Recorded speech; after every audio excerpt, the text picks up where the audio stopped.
Let me quickly invite our session moderator. First up, if I could please invite Anuraag Saxena, CEO, E-Gaming Federation, to please come on stage. Joining Anuraag, may I please invite Ankit Gupta, Head Apps and Games Partnerships, Google India. I'd like to further invite Vineet, Singh, founder and CEO, Castler. Chandrashekhar Naik, Senior Vice President, Valueleaf. And Trupti, Latur, Lead User Engagement and Communications, Geo Games. Thank you so much to all of our panelists for joining us. Let's now gear up as we talk about empowering the digital landscape. Thank you so much. I'm going to request our panelists to also please take your seats. Can we have a round of cheer? Ladies and gentlemen, we need to keep that applause going again and again because I like our discussion started. With that, Anuraag, over to you. Good afternoon, everyone. Now, paradoxically, this session is called Empowering Whatever. Given that this is the last session pre-lunch, this is the lowest level of power that each of us has in our batteries. So please bear with us as we move on through this session.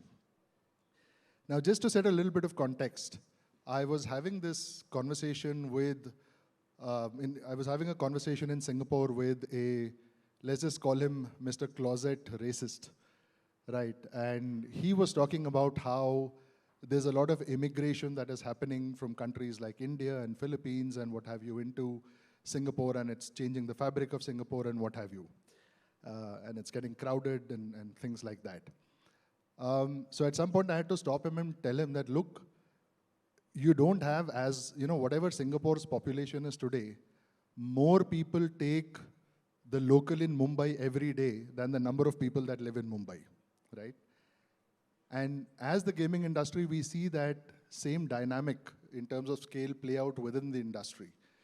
You know, you could put Canada, Australia, Germany, France, and UK together, and the total population of those countries is not as much as the number of gamers we have in India.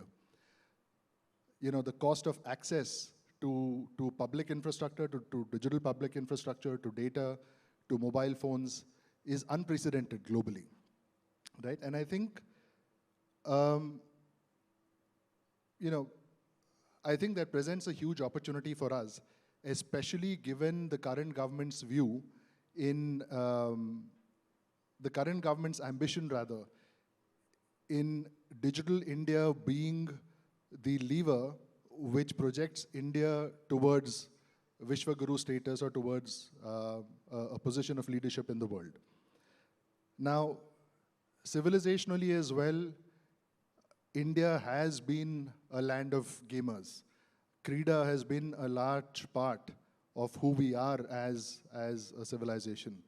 You know, I tell my friends all the time, the Bhagavad Gita could not have been written if the game hadn't been played. So I do believe that from a cultural archetype, from a social archetype, there is a huge underlying potential in India.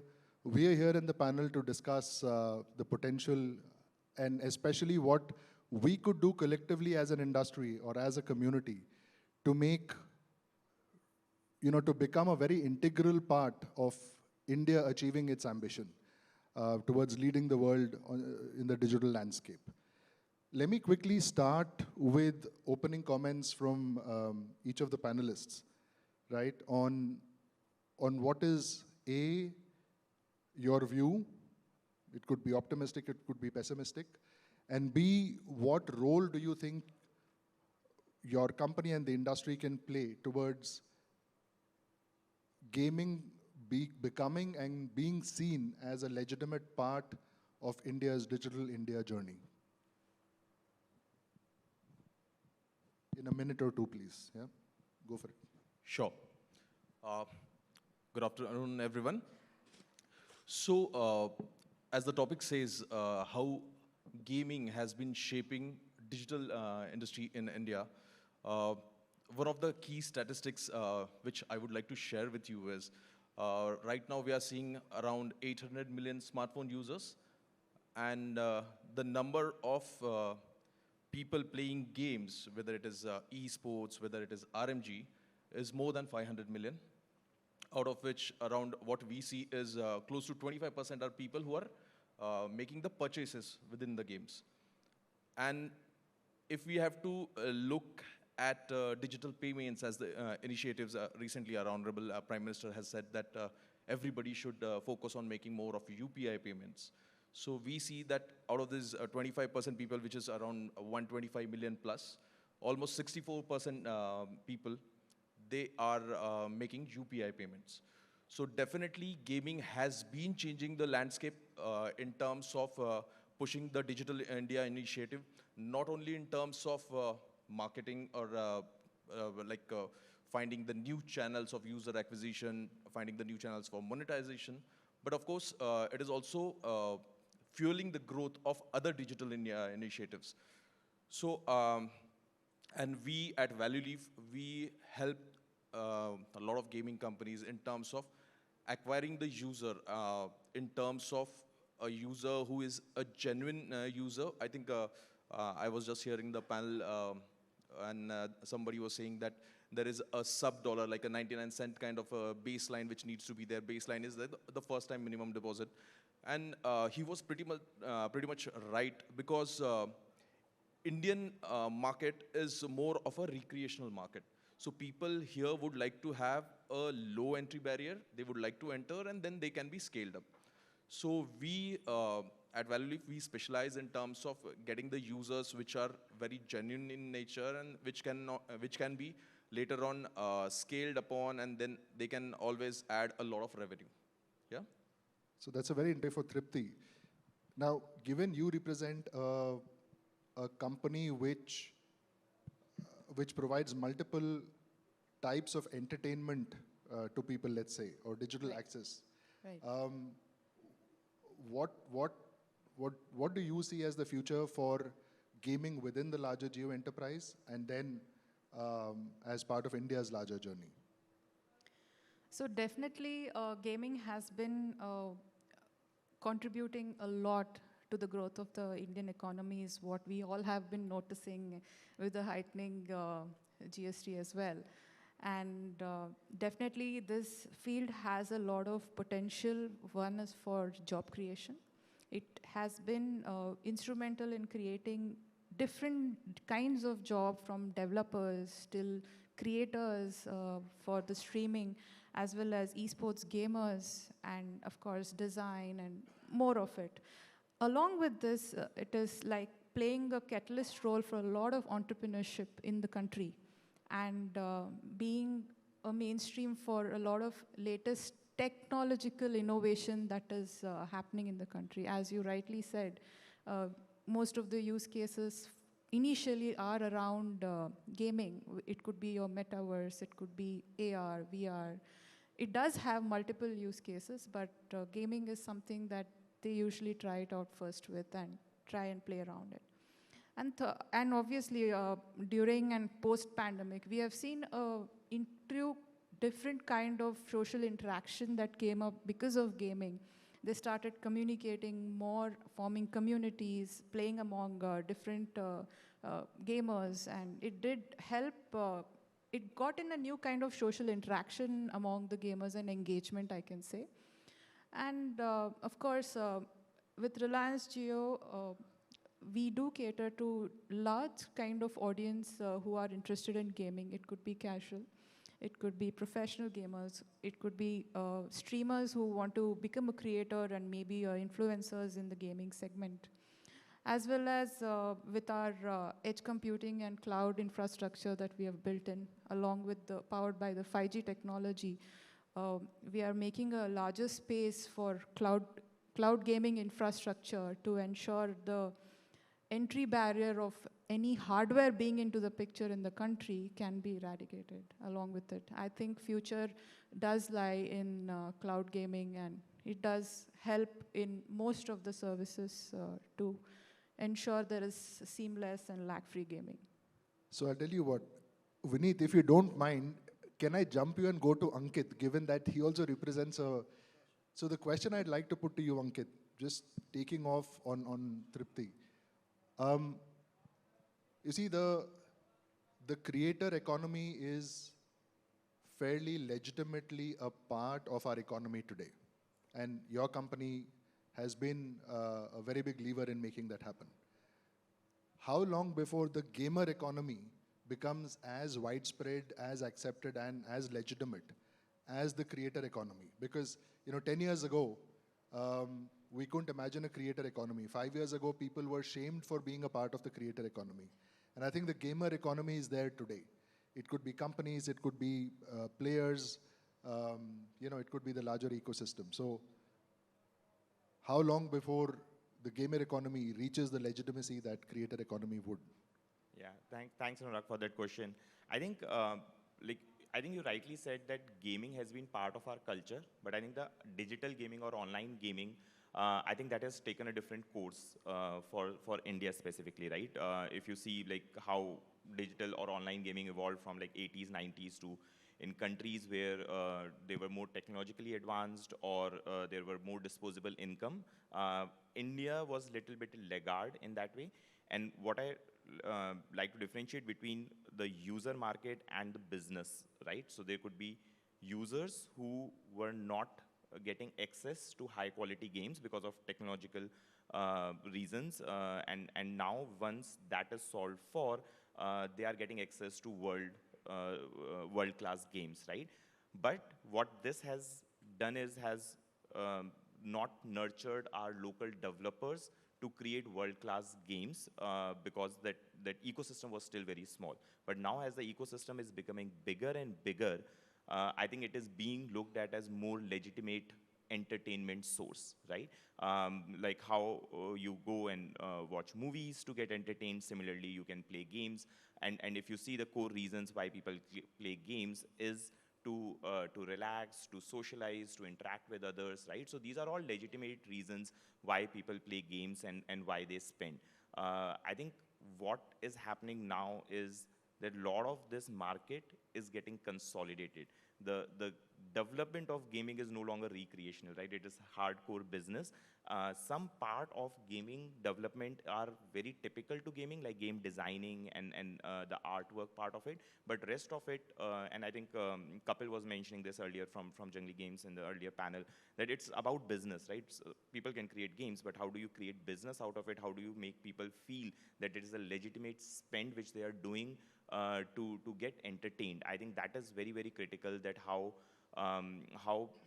the experience is being made, which is world-class, and not only for Indian users, but for global users. Sitting in India, we are still, I think, again, it was discussed earlier, we are just 1% of the global gaming market, and Indian publishers have potential to really acquire users across the board and develop world-class experiences. So I think we are moving towards that, but it will take some more time to make it more legitimate. Very interesting. So, Vineet, if you don't mind, I'm going to throw a googly at you. Okay, sure. Now, the fact that we are in this room right now, everybody in this room, means that we truly, at some deep level, if not a subconscious level, at least at a conscious level, believe in the power of gaming to add value to our lives, to our communities, and to our nation. That's almost a precondition because of which we are here in the first place. 4 of us on this panel have been very gung-ho. Now, clearly, if there's an upside, there's a downside, right? If there's an opportunity, there is a challenge. So can I throw a challenge question at you? What do you think will prevent gaming from becoming a contributor to the Digital India story? And what is it that we as an industry should think about, or perhaps the government or regulators should think about? Sure, Anuraag. So though I am an entrepreneur, I am an eternal optimist, but I'll love to play the role of the devil's advocate here. So look, I'll bucket this question into 2 parts. One is, you can say, casual gaming for entertainment, etc. The other is real money gaming. So I think India, all, you can say, key stakeholders of India just have to look at the developed Western economies of how the gaming ecosystem has evolved across the world. There is so much of empirical data and proof, okay, available that both casual gaming, I think there are lots of studies which show that it is great for increasing attention, increasing IQ, giving you a break, relaxation, and then real money gaming, if you just have to look at data of what real money gaming contributes to the most developed nations on the earth. So why are we even discussing this topic at the end of the day? But What is not happening right in India, how can we screw this up, if I can put it very bluntly, is that what I feel as an infrastructure service provider to gaming industry in general in India is that we don't have our basic fundas clear. Basic hygiene he clear नहीं है, okay. We work with banks. Banks are not clear whether gaming companies का escrow account खोलना है कि नहीं खोलना है, in that sense, right? Still, gaming companies come and ask us and force us that why should we open an escrow account? We want to manage the business in a current account. Look, you are in the most responsible business that you can get into, okay? That if you don't want to be a responsible operator, then don't do this business at the end of the day. You are dealing with other people's money. You have to ensure that there is 100% security and guardrails put in place so that the money cannot be misused and nobody can run away with it, okay? So I think basic hygiene, Anuraag, and the panel here is a critical factor that I think that we are a very, you can say, tech-intensive kind of a country. This is a great opportunity. In our, Anuraag was mentioning that we have missed several tech buses in our pre-meet before the panel. And I totally agree with it. I think gaming works at the cutting edge of technology. It can, besides that, these are, you can say, so obvious kind of factors. धंधे की बात करते हैं, it can add so much of value to the country, to the states, to the exchequer in terms of income. So we just have to put the guardrails in place. That what is the problem? A panel before they were talking about addiction of social media, etc. But gaming can solve the problem of addiction. Every login we can do KYC, we can verify the age of the user. Okay. We can put controls that if somebody cannot spend more than a couple of hours in the game. We can do session timeouts, etc. and other stuff. We can put guardrails on, ki, hey, look, you have lost so much of money or you have made so much of money. We are putting some guardrails here. Now you can log in only after 24 hours, etc. and so on. So technology today can solve so many problems, okay? Why aren't we doing the obvious things, okay? I think that's what we, all of us, all the gaming industry bodies and the gaming companies, they need to unite and go and present and lobby hard. Okay, I think survival is at stake, and I think huge gains are at stake as well. Gaming is a multi-billion-dollar kind of an opportunity. Let's bat on the front foot and solve these petty problems. Yeah. This is so wonderful. I love what you're saying, Vineet, because again, as the e-gaming federation, I say this both in my capacity as someone that runs the federation and in an individual capacity as well. I've seen a huge value get unlocked when the industry presents a united front and a united face to a broader set of stakeholders, government just being one of them. And it's fascinating to see all of us come here together. You know, as EGF, we would like to represent more and more voices on the table. And whether it's us, whether it's any other federation, doesn't matter. I think it's really very, very important to keep the conversation going with regulators, with the government, and say that, hey, listen, it is A, good for the citizen, B, good for the industry, if we have regulatory clarity around operating. And I'm so glad you brought that up, because I think our success lies in responsible gaming. Our success lies in player protection. When the environment is safe for people to trade, there's more people that enter the industry. Can I add a point here? Small point. So one entrepreneur came to meet me last week, and we wanted to introduce him to one of the e-gaming federations. They charge a couple of lakh fees for the membership. And they said, no, why should we pay a fee? And I gave him an example that I started my interaction with NASCOM. In my first job, I used to sell foreign exchange for Thomas Cook, and they were my customers. So I think, do people know that how much the IT companies and the software companies of India supported NASCOM in the initial days? How much of money they poured into it as a lobbying industry body and things like that or whatever. Yeah, today we give examples and say NASCOM ye karta hai, NASCOM wo karta hai. There are other similar industry bodies as well. But at the end of the day, I said that you run a gaming business. To your local police station, you must be paying maybe 5-10 lakh rupees a month. Okay. because of to manage the complaints that may be coming, and complaints are a reality in this business if you're doing RMG, right? Why not pay a few lakh rupees and support your industry body? Okay, so we have to shed this myopia. We have to think slightly larger and get out of all this. And I think थोड़ी evangelization की ज़रूरत है कि that this is money well spent, this is investment. You have to strengthen your industry bodies. Otherwise, I don't think anything is going to happen, because they are the ones who are going to represent you with important stakeholders and forums. And they have to bat for you, and हर चीज़ में पैसे तो थोड़े बहुत लगते हैं ना. And thank you so much for that vote of support. And you're absolutely bang on. I think at a more fundamental level, we are fortunate enough to live in the world's largest democracy. And I see industry bodies as part of that democratic process. At the end of the day, we are a constituency that needs to be represented. We need to be heard, right? There's no point complaining कि कोई हमारी बात नहीं सुनता, unless we have gotten together कि say कि please हमारी बात सुनो.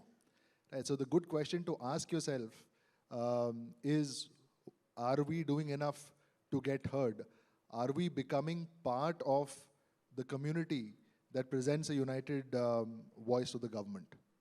Wonderful. Sorry, Ankit, you had something to add. Sorry, just adding please, to the please. Adding to the more aspects of the question which you asked, right? What would what can pose more challenges to this industry, right? Just talking from the business terms, RMG challenges are there, but just talking from pure business perspective, I think two more things which industry should be careful about. One is leveraging just one channel of monetization, right? Like either you are just leveraging, because users are paying both in time and money.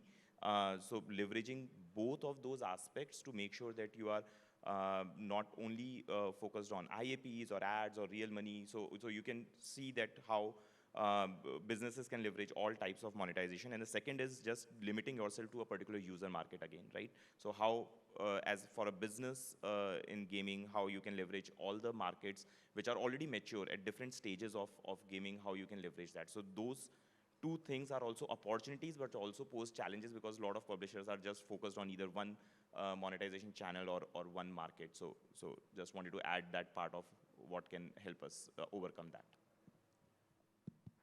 Yeah, in fact, I wanted to add one more point. Like Vineet said that it's very important to safeguard the interest of the user, and we need to protect the user.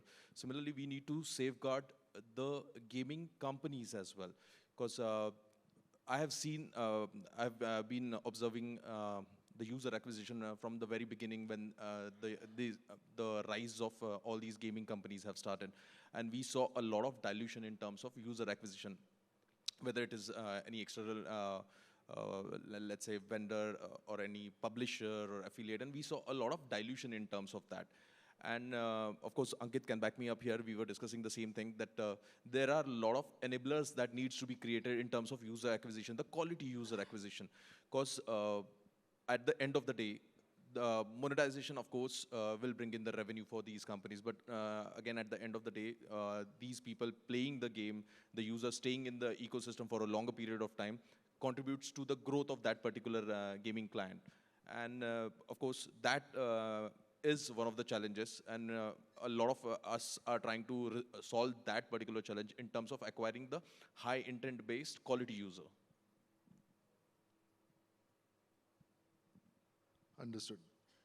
Great, guys. We have about 15 more minutes to go, right?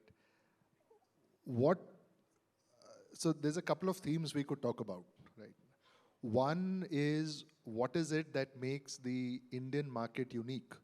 And therefore, what opportunities do we have as a community in India that the world doesn't have? Some of it could be just the broad user base that we have. Second is the demographic dividend. Third is the cost of data access, etc. Now, I'd like to move the conversation a little more tactical for the audience here that comes from the gaming industry. You're either entrepreneurs, or you're gamers, or you're game developers, or a degree or two away from these. Quickly, each of you, maybe in 30 seconds, what tactical opportunity do you find for our audience here which doesn't exist in the rest of the world? What can they go back home today and say, ki, acha yaar, aaj ye karte hain, in whichever order you'd like to start off. Yeah, I think I can add to this. I think great question. I think India has very large developer base. We see lot of companies based in tier 2 cities also in India developing games for international players, right? They are just making the game and selling it. So we have a huge pool of developers who can create quality content. How to convert it into a monetization opportunity is how do you create a business which is sustainable? How do you acquire users, right users? How do you monetize them in the right way is a challenge which we need to learn better. And I think in the earlier panel also it was being discussed, right? How do we provide the right mentorship for these folks, the right investors who can support in this. So I think the developer base is really huge and talented. Just converting into the right business opportunity is something which we can bridge the gap for. And Google has many programs which are in that direction, but I think it needs more industry support also to reach there. In fact, I was talking about one of the reports which I saw, and top 3 reasons for somebody to start gaming in India is first, of course, to unwind. You just want to get away from the work or school or colleges, whatever it is. The second one is to socialize, which is very important. And we all know that Indian society is we are very social kind of people. We easily make people bros. We never call our neighbors by their first name or last name. We always call them uncle, auntie, and everything. So gaming has been weaving a social fabric in India. If you would see, there are people who are becoming very good friends if they are playing the similar genre of games, and whether they're playing regularly, like a lot of esports, and a lot of people can back me up over here. I have made few friends when I used to play PUBG regularly during the lockdown.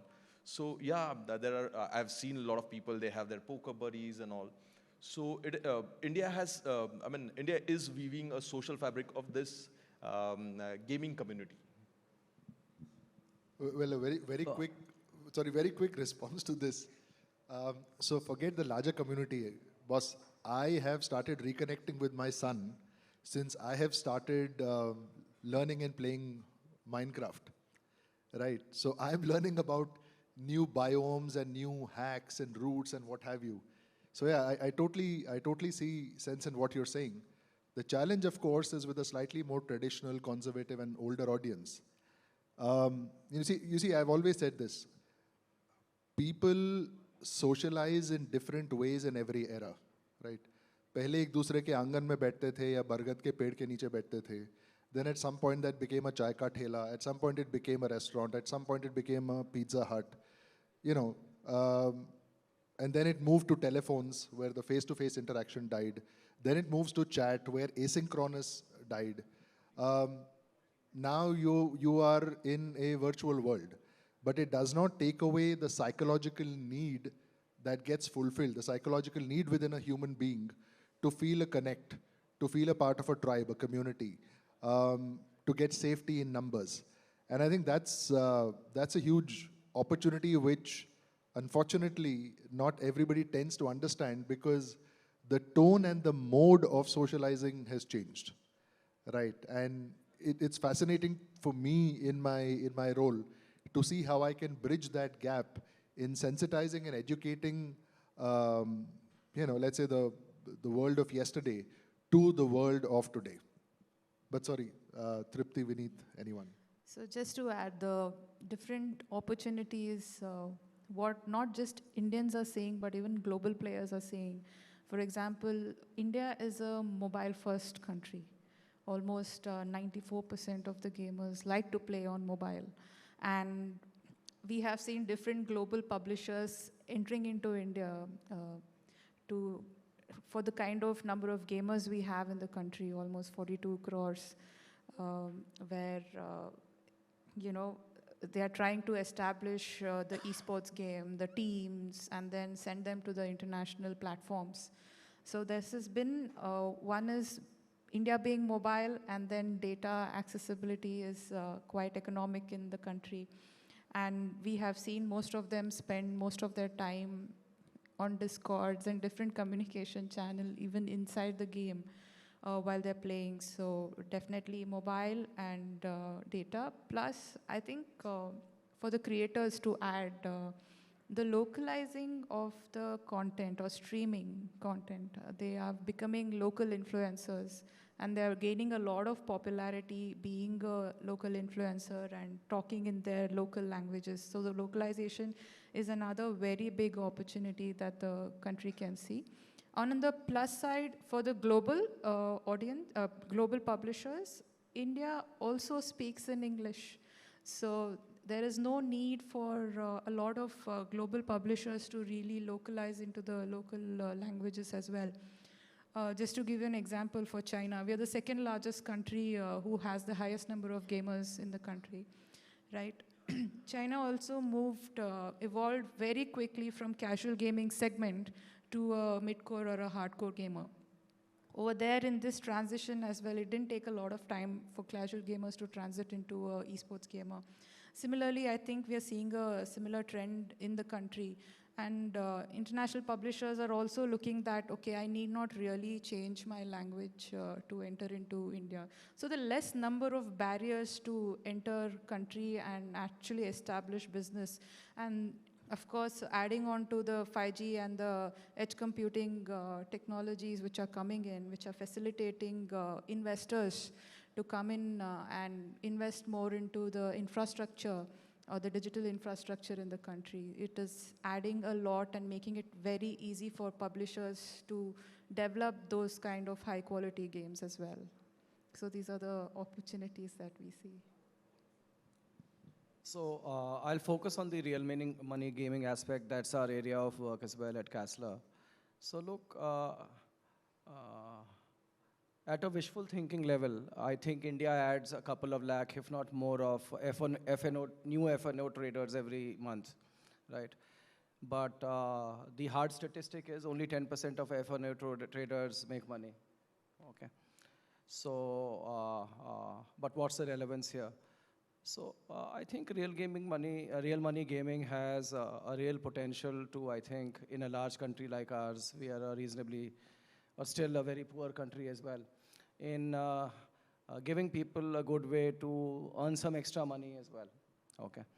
Now, naturally, the industry bodies, the large operators have to get their leadership act right to ensure that guardrails are put in place for this opportunity.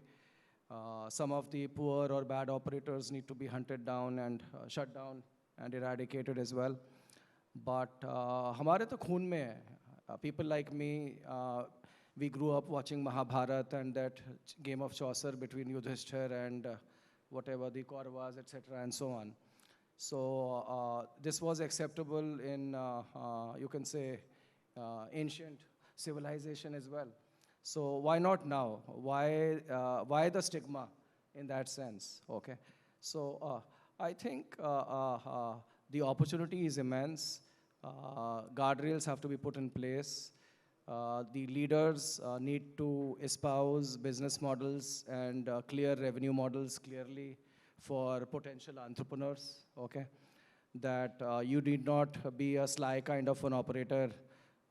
This is a real business opportunity, entrepreneurial opportunity, where being a good operator can help you build a extremely profitable and successful entrepreneurial venture and business as well. So I take it as that kind of an activity. Like when FNO trading can be legitimate with the blessing of the regulator and everything, and you don't see bad press about it, despite hardly 5–10% of operators making money. Okay. And billions of dollars get lost by people who are doing FNO trading, and koi bad press nahi aata, right? But यहाँ पे 5 complaint हो जाती हैं कहीं पे, and that comes in the newspapers and the social media. So I think that the finer points have to be taken care of. Otherwise, you just have to search for numbers on Google search, and you find that the numbers are telling all the right story. We don't have to discuss or debate it. Why don't we frame our closing remarks around this? We have maybe another 3–4 minutes to go. I just wanted to add something to what yeah. Vineet was saying. Vineet said that ye to hamare khoon mein hi hai. But there is one more thing which we do not realize, and as Indians, we are people with opinions. So if you would see everybody, most of us sitting here would have an opinion about how our cricket team should have played in the finals or anything. And that is the success of fantasy gaming in India, because everybody wanted to has their take in terms of how the team construction should be, or who should be batting where, and which player should be playing in the 11. So it is, it syncs really well with our audience. And that is the reason you would see a very fast growth in terms of gaming. You're absolutely right. I mean, you leave two Indians, you take one room, leave two Indians in there for 3 hours, you'll end up with 4 opinions. And I think that is the strength of our social archetype, right? But I'd like to take on what Vineet said and give everybody maybe 10, 20 seconds, and then I can conclude at the end. I just want to stick to the whole stigma angle that Vineet talked about. One singular thing you feel we can do as a community to remove the unfortunate stigma that is attached to us. I'll start with you, Ankit, and then just go down. A singular tactical action or choice we could make today as a group and say, hey, if we did this, we'll be able to counter the perception challenge that the industry unfortunately faces. Yeah, I think it's more about giving transparency and control to the users. If people understand that this is what they are getting into, this is the experience they will be getting, or this is the cost to the things which they are getting into, I think that is sufficient enough for creating a more sustainable thought process around gaming, right? And like there are a lot of, as Vineet was also saying, there are a lot of systems to prevent this fraud, and Google Play prevented $2 billion fraud globally in last 1 year, right? So like if you build those systems in place, I think it's more about giving that transparency to the users so that they feel comfortable about this source of entertainment. Wonderful. In 30 seconds. If I just talk about numbers, 2.5% of daily UPI transactions are deemed fraud. I have 2020 numbers. Indians lost $17 billion to fraud in the year 2020 only, right? So fraud is a reality, okay? We've got to take cognizance of that. But look, I come from a different era of internet entrepreneurship. I started selling Naukri in 2000. तब customer कहते थे ये क्या बकवास है, kabadi.com and whatever, when we used to go and ask for money for naukri.com. So my advice to all the gaming entrepreneurs is that bat from the front foot. हमने ये सारे दिन देखे हैं where people don't like you, people don't respect you, people question your integrity, etc. and other stuff. It's a phase of growing. Okay. Wonderful. If you run solid, if you are a good operator, if you are a responsible operator, if you run good business models, and if you have solid revenue models which are crystal clear, then you need not be afraid of anything and anyone, basically. Wonderful. Be it from the government side, regulator side, the police side, or lastly, the user side, the consumer side, okay? Understood. There are great businesses to be built. Let's build it together. Perfect. Trupti, very over time, but yeah, quickly. Yeah, I think to address the perception, it's the awareness and the right kind of information reaching the audience who are perceiving things in a certain way. I think that could help. I'll keep it short. Wonderful. Yeah, I was going to reiterate the same point what Trupti said. So awareness is very important. People need to know if, from the user's perspective, they need to know if they want to start playing something, what could be the pros and cons of it, and how much time they can dedicate, and what they can gain out of it. If things are pretty much clear in terms of the awareness and what can go wrong as well.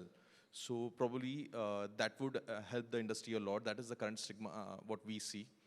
And yeah, there we need to work a lot. The last 30 seconds that I'm giving myself, yeah, my advice to the industry would be to listen to each of these guys, because I think the point around transparency, the point around awareness, the point around batting on the front foot, I think these are very, very powerful points here. I would also just add on to say that, listen, we do need to get heard. Every interest group in this country needs a voice on the table, given that we are a democratic country. So I would really recommend to everybody to either find your own voice and start speaking, or become a part of a larger voice. Unless we don't do enough to get heard, it's very unlikely that somebody else will do for us what we are not willing to do for ourselves. Here's hoping and wishing that this industry finds its place to its potential on the front foot as part of Digital India's future. Thank you all for coming. Thank you for tolerating us.